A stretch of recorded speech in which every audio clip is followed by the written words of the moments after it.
ఎవరిని బయటికి రానివ్వకుండా ఇవాళ ఆఖరికి పాలకొల్లు నర్సాపురం వెళ్లాల్సిన బస్సులను కూడా దేవారం మీద నుంచి వెళ్ళనివ్వకుండా డైవర్ట్ చేశారు. తెలుసా మీకు?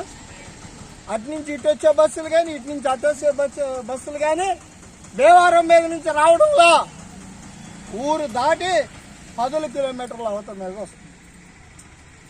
కానీ మన సమస్య ఏమిటి అని అంటే మన కార్యకర్తలను అరెస్ట్ చేశారు. అర్ధరాత్రి నుంచి ఇళ్లకెళ్ళి నోటీసులు ఇచ్చి బహుశా మీ వాళ్ళు కూడా పుల్లారెడ్డి గారు చెబుతున్నారు, నాకు కూడా రాత్రి నోటీసు ఇచ్చారు. ఏంటి నోటీసులు ఇస్తే ఆగిపోతామా?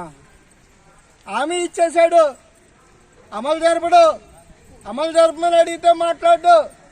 ఇవాళ ఏంటయ్యా సమస్య అంటే నోటీసులు ఇచ్చేస్తాం.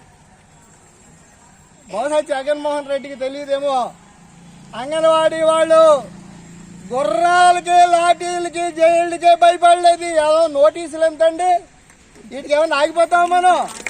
అదో బహుశా జగన్మోహన్ రెడ్డి గారు అందరినీ భయపెట్టినట్టుగా అంగన్వాడీలు కూడా భయపెడతామని చూస్తున్నారు. భయపడరు. చాలా ప్రభుత్వాలు చూసాం, ఇంతకంటే దారుణంగా వ్యవహరించినటువంటి ప్రభుత్వాల పద్ధతులు చూసాం. గుర్రాలతో తొక్కించిన పరిస్థితి చూసాం. మరి తాడేపల్లి వెళదాం అనుకుంటే మధ్యలో ఆపేసి లాఠీ చార్జ్ చేసి విపరీతంగా బాధలు పెట్టిన పరిస్థితులు చూసాం. మరి నిన్న మొన్న వార్తలు చూస్తూ ఉంటే మా అంగన్వాడీ సోదరిమణులు 1, 2, 3 అట్లా చనిపోయిన సందర్భాలు కూడా ఉన్నాయి. ఇవాళ అంగన్వాడీలే ఒంటరిగా లేరు. అంగన్వాడీలే బలమైన యూనియన్, పోరాటాల యూనియన్, పోరాడి సాధించుకున్నటువంటి అనుభవాలు ఉన్నటువంటి యూనియన్. అలాంటి అంగన్వాడీ యూనియన్గానే కాదు, ఇవాళ బలంగా అనేక సంఘాలు తోడుగా ఉన్నాయి, సహకారంగా ఉన్నాయి. కాబట్టి అంగన్వాడీ యూనియన్ సమ్మెని నిర్బంధాలతోటి జగన్మోహన్ రెడ్డి నువ్వు అణిచేయాలని అనుకుంటే నీకు అసాధ్యమైన బట్టి చెప్పదలుచుకున్నాము. పరిష్కారం చేయాలి, చర్చలు జరపాలి, సంప్రదింపులు జరిపి పరిష్కారం చేయాలి తప్ప అణిచేస్తాను, నేను పెద్ద యాక్సినిస్ట్ని, నాకు అందరూ భయపడతారో లేదో నాకు తెలియదు. కానీ అంగన్వాడీలు మాత్రం ఎవరో భయపడరు. ఏమో భయపడతారా? ఎవరో భయపడరు. కాబట్టి తక్షణమే పరిష్కరించాలి. ఈరోజు నిన్న సాయంత్రం అరెస్టు చేసినటువంటి అంగన్వాడీ కార్యకర్తలందరినీ తక్షణమే విడుదల చేయాలి. అంగన్వాడీకి మద్దతుగా నిలబడిన సిఐటియు నాయకుల్ని అరెస్టు చేశారు, వాళ్ళందరినీ విడుదల చేయాలి. నీ నోటీసులు మేము గుర్తించడం లేదు, నువ్వు వెనక్కి తీసుకుంటావో ముందుకు తీసుకుంటావో, మేము మాత్రం ఆల్రెడీ చెత్తబుట్టలో పడేసాం, వాటికి విలువ లేదు.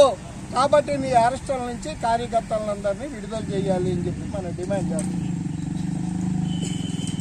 ఈ సమస్య పరిష్కారం కోసం మన యూనియన్ అన్ని చోట్ల రాస్తారోకోలు జరపమని పిలిపించింది. నీ అరెస్టులతో భయపడే వాళ్ళం కాదు మేము జగన్మోహన్ రెడ్డి.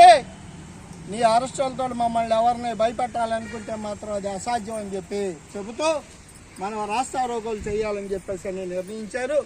ఇప్పటికే తాడేపల్లిగూడెంలో రాస్తారోకో మన వాళ్ళందరూ చాలా పెద్ద ఎత్తున పోలీస్ స్టేషన్ ఎదురుగానే రాస్తారోకో జరిపారు.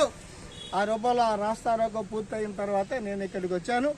మీరు కూడా ఇక్కడ రాస్తారోకో జరిపి మన జిల్లా సంఘం ఇచ్చినటువంటి పిలుపుని మరి జయప్రదం చేస్తూ సమస్య పరిష్కారం అయ్యే వరకు అది ఎన్ని రోజులైనా అత్యంత పట్టుదలగా మనం ముందుకు తీసుకెళ్ళాలి.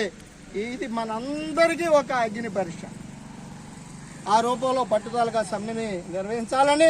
మీరు ఒంటరిగా లేరు, ఇప్పటికే చాలా మంది సమ్మెలు చేస్తున్నారు. మీకు మన కుటుంబాల్లో ఉన్నటువంటి రైతులు, భర్తలు వ్యవసాయం చేసేటువంటి వాళ్ళు, కౌలు రైతులుగా ఉన్న వాళ్ళందరూ, వాళ్ళకి నాయకత్వం వహించే రైతు సంఘం ఉంది. ఆ రైతు సంఘం ఈ రోజున రాష్ట్ర వ్యాప్తంగా మీకు మద్దతుగా కార్యక్రమాలు నిర్వహించమంది. అలాగే వ్యవసాయ కార్మిక సంఘం మీకు మద్దతుగా కార్యక్రమాలు నిర్వహించమంది. అలాగే విద్యార్థి సంఘం, యువజన సంఘం, మహిళా సంఘం మీకు అండగా నిలబడి మీ సమ్మెను తక్షణమే పరిష్కరించే విధంగా చర్చలు జరపమని, సమస్యలు పరిష్కరించమని చెప్పి ప్రభుత్వాన్ని డిమాండ్ చేస్తూ రాష్ట్ర వ్యాప్తంగా ఈ రోజున పాల్గొంటున్నారు. దాంట్లో భాగంగానే ఈ రోజున మీ ముందుకు కూడా రావడం జరిగింది. ఇప్పటివరకు మీరు శ్రద్ధగా ఉన్నందుకు మీ అందరికీ ధన్యవాదాలు. మా చివరిగా మీ కుటుంబాల్లో